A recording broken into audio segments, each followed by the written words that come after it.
첫 시간 주님께 안녕하세요. 대강교회 우훈 목사입니다. 8월 26일 월요일입니다. 하나님 우리에게 주신 말씀은 이사야 32장 1절에서 20절까지 말씀입니다. 보라, 장차 한 왕이 공의로 통치할 것이요 방백들이 정의로 다스릴 것이며 또 그 사람은 광풍을 피하는 곳, 폭우를 가리는 곳 같을 것이며 마른 땅의 냇물 같을 것이며 곤비한 땅의 큰 바위 그늘 같으리니 보는 자의 눈이 감기지 아니할 것이요 듣는 자가 귀를 기울일 것이며 조급한 자의 마음이 지식을 깨닫고 어눌한 자의 혀가 민첩하여 말을 분명히 할 것이라. 어리석은 자를 다시 존귀하다 부르지 아니하겠고 우둔한 자를 다시 존귀한 자라 말하지 아니하리니 이는 어리석은 자는 어리석은 것을 말하며 그 마음에 불의를 품어 간사를 행하며 패역한 말로 여호와를 거스르며 줄인 자의 속을 비게 하며 목마른 자에게서 마실 것을 없어지게 함이며 악한 자는 그 그릇이 악하여 악한 계획을 세워 거짓말로 가련한 자를 멸하며 가난한 자가 말을 바르게 할지라도 그리 함이거니와 존귀한 자는 존귀한 일을 계획하나니 그는 항상 존귀한 일에 서리라.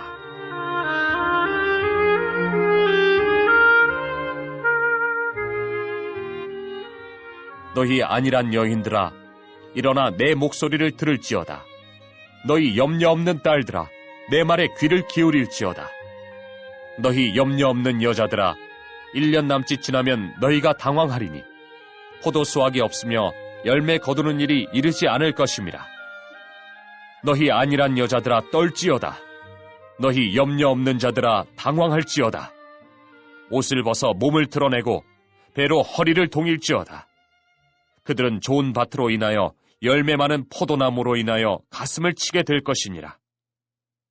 내 백성의 땅에 가시와 찔레가 나며 희락의 성읍 기뻐하는 모든 집의 날이니 대저 궁전이 폐함바되며 인구 많던 성읍이 적막하며 오벨과 망대가 영원히 구렬이 되며 들나귀가 즐기는 곳과 양떼의 초장이 되려니와 마침내 위에서부터 영을 우리에게 부어주시리니 광야가 아름다운 밭이 되며 아름다운 밭을 숲으로 여기게 되리라. 그때에 정의가 광야에 거하며 공의가 아름다운 밭에 거하리니 공의의 열매는 화평이요 공의의 결과는 영원한 평안과 안전이라. 내 백성이 화평한 집과 안전한 거처와 조용히 쉬는 곳에 있으려니와 그 숲은 우박에 상하고 성읍은 파괴되리라. 모든 물가에 씨를 뿌리고 소와 나귀를 그리로 모는 너희는 복이 있느니라. 아멘. 유다는 아수르로 말미암아 그야말로 초토화가 됩니다. 유다 백성들은 모든 희망과 소망이 사라진 절망 그 자체 상황 속에 있었습니다. 이때 하나님의 선지자는 무엇을 하는가? 이사야가 하는 일은 두 가지입니다. 이것은 선지자들의 공통적인 사역입니다. 첫째는 경고죠. 이 상황이 얼마나 준엄하고 위기 상황인지에 대해서 경고합니다. 특별히 그 경고는 지도자를 향해 있을 때가 많습니다. 안일한 삶을 지속하는 자들을 엄하게 꾸짖습니다.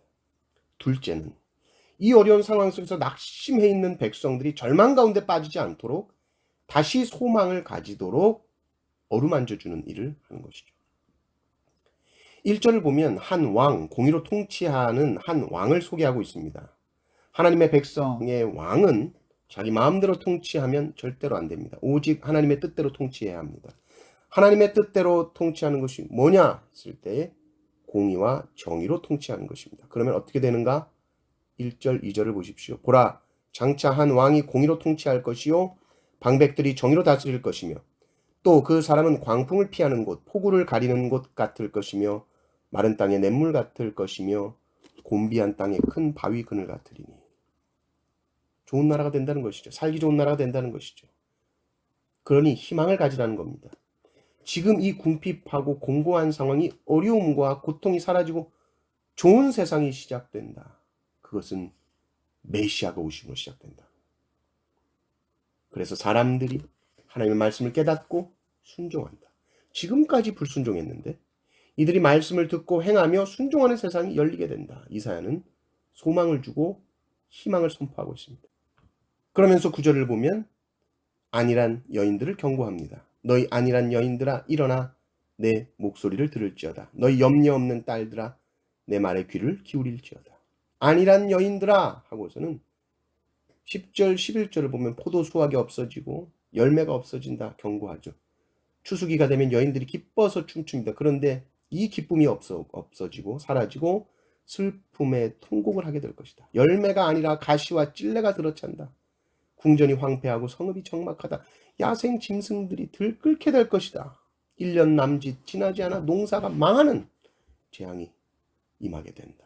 이런 안타까운 현실에 대해서 이런 일들이 펼쳐질 것이다. 경고하는 것이죠. 그런데 이것으로 끝나지 않고 결국 그러나 마침내 15절을 보십시오. 뭐라고 나옵니까? 마침내 위에서부터 영을 우리에게 부어주시리니 광야가 아름다운 밭이 되며 아름다운 밭을 숲으로 여기게 되리라. 모든 상황이 역전된다. 새로운 세상이 펼쳐진다. 광야가 아름다운 밭이 되고 아름다운 밭은 숲이 된다.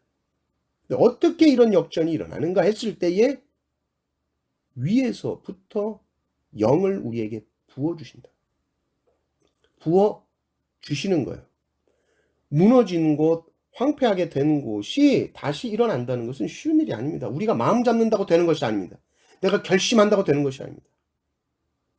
에스겔의 이 마른, 에스겔 골짜기 이 마른 뼈처럼 생명 없는 땅에 다시 생명의 역사가 일어난다는 것은 이건 인간의 힘으로 되는 것이 아닙니다. 마침내 위에서부터 영을 우리에게 부어주시리니 이것이 답입니다. 성령이 오시면 이것이 답입니다. 성령의 열매, 생명의 열매가 맺히기 시작합니다. 우리가 세상을 살다 보면 엄청난 능력을 가진 사람들을 보죠. 그러나 계속 보십시오. 얼마나 연약한 인생인지를 알게 됩니다. 사람이 할 수 있는 일이 정말 많을 것 같지요. 그러나 힘이 적습니다. 그래서 인생은 좌절하고 절망합니다. 위에서부터 하나님의 영이 우리에게 임해야 됩니다. 어떻게 절망이 희망으로 바뀌는가? 성령이 오셔야 바뀝니다.